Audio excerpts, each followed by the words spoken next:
mad, bruv. Look. No, it's cool. It's cool. Just allow them. He's all bets. They can have Sundays, but not our Sundays when you normally. But if you do hit him, you get 10 points for Gryffindor. I'm Slytherin, but I'd still like to see this. I am Slytherin as well, but I think Jack's a Gryffindor. Yeah, I think Jack's a Gryffindor. What, everyone the paying his birds Of course he's a fucking, do you know what I mean? He's the hero. We're in the back weighing him down. He's like, no guys, you gotta get it done. I'll do it alone. Nah, he's just got the confidence and bravery for it. Me and you are just more sly and slick.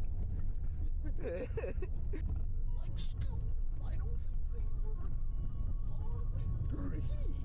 You know, that wasn't bad actually. That weren't bad at all. That was quite impressive. Yeah, that was good. The whole scoop was like this close to a point. So close, man. Okay,